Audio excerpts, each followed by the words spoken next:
بسم اللہ الرحمن الرحیم۔ چلتے ہیں ہم اگلی حدیث کی طرف۔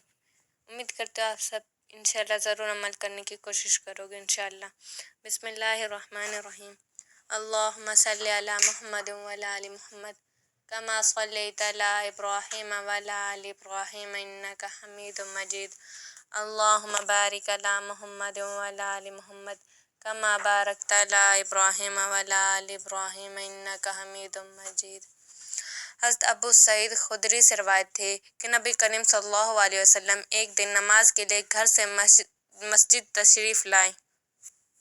تو آپ نے لوگوں کو اس حال میں دیکھا کہ گویا وہاں مسجد میں ہی وہ کھلکھلا کر ہنس رہے ہیں، اور یہ حالت علامت تھی غفلت کی زیادتی تھی۔ اس لیے نبی کریم صلی اللہ علیہ وسلم نے ان کی اس حالت کی اصلاح کے لیے ارشاد فرمایا، میں تمہیں بتاتا ہوں کہ اگر تم لوگ لذتوں کو توڑ دینے والی موت کو زیادہ یاد کرو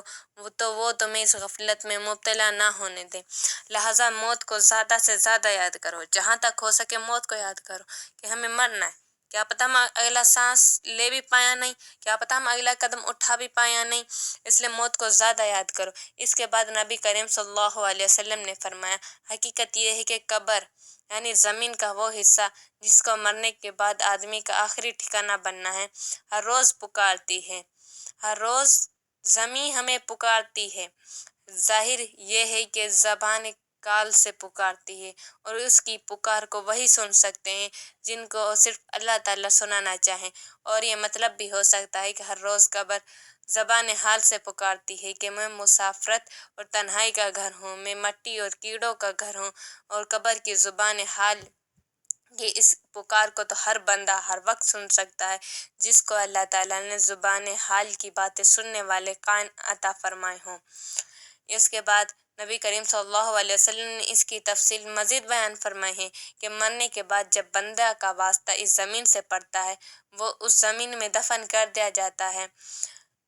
تو جب بندہ زمین کے سپرد کیا جاتا ہے تو وہ حقیقی مومن ہو تو زمین کسی اعزاز اور محترم مہمان کی طرح اس کا استقبال کرتے ہیں، یعنی اس کا بہت اچھا استقبال کرتے ہیں۔ اگر وہ سچا مومن ہو تو کہتے ہیں مرحبا مرحبا، خوب آئے اور اپنے ہی گھر آئے۔ تمہیں معلوم ہونا چاہیے کہ جتنے لوگ میرے اوپر چلتے ہیں ان میں سب سے زیادہ محبوب اور چہتے مجھے تم ہی تھے۔ آج جب تم میرے پاس آ گئے ہو، میرے ساتھ ہو، تو تم دیکھو گے کہ میں تمہاری کس طرح خدمت کرتی ہوں، تمہاری خدمت اور راحت رسانی کے لیے میں تمہارے ساتھ کیا معاملہ کرتی ہوں۔ اور پھر وہ زمین اس بندہ مومن کے لیے حد نگاہ تک وسیع ہو جاتی ہے، یعنی کوشیدہ ہو جاتی ہے، تنگ قبر ہوتے کھلی ہو جاتی ہے، اور اس کے واسطے جنت کی طرف ایک دروازہ کھول دیا جاتا ہے۔ جو انسان مرتا ہے مومن ہوتا ہے، مومن کے واسطے جنت کی طرف ایک دروازہ کھول دیا جاتا ہے جب کوئی سخت بدکار قسم کا آدمی ہو۔ آپ صلی اللہ علیہ وسلم نے فرمایا کہ ایمان نہ لانے والا آدمی زمین کے سپرد کیا جاتا ہے تو زمین اسے کہتی ہے، جتنے آدمی میرے اوپر چلتے تھے مجھے ان سب سے زیادہ مبلوغ تھا، آج جب تو میرے حوالے کر دیا گیا ہے اور میرے قبضے میں آ گیا ہے تو ابھی تو دیکھے گا کہ میں تیرے ساتھ کیا معاملہ کرتی ہوں۔ آپ صلی اللہ علیہ وسلم نے فرمایا، پھر وہ زمین ہر طرف سے اس کو بھینچتی ہے اور دباتی ہے، یہاں تک کہ اس دباؤ سے اس کی پسلیاں ادھر ادھر ہو جاتی ہیں، اس کی پسلیاں ایک دوسرے میں گھس جاتی ہیں۔ حضرت ابو سعید خدری رضی اللہ تعالیٰ عنہ کا بیان ہے کہ نبی کریم صلی اللہ علیہ وسلم نے اپنے ایک ہاتھ کی انگلیوں میں دوسرے ہاتھ کی انگلیاں ڈال کر ہم کو اس کا نقشہ بنا کر دکھایا کہ اس طرح پسلیاں ایک دوسرے میں گھس جائیں گی۔ اس کے بعد نبی کریم صلی اللہ علیہ وسلم نے فرمایا، پھر اس پر 70 آسدیں مسلط کر دیے جاتے ہیں، ان میں سے ایک اگر زمین میں پھینکا جائے تو وہ رہتی زمین تک وہ زمین کو سبزہ نہ اگا سکے۔ اگر ایک زمین پر پھینکا جائے تو وہ زمین کوئی سبزہ نہ اگا سکے، پھر یہ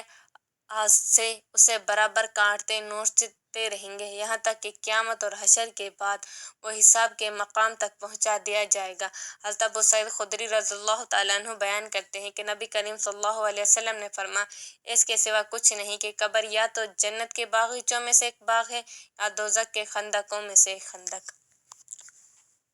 اس حدیث میں نبی کریم صلی اللہ علیہ وسلم نے قبر میں جانے والے مومن اور منافق کے بارے میں بتایا ہے۔ اور اس حدیث میں نبی کریم صلی اللہ علیہ وسلم نے قبر کے بارے میں بتایا کہ قبر میں جو انسان جاتا ہے تو قبر اس کے ساتھ کیا معاملہ کرتی ہے۔ امید کرتی ہوں انشاءاللہ آپ سب نیک اعمال کرو گے انشاءاللہ۔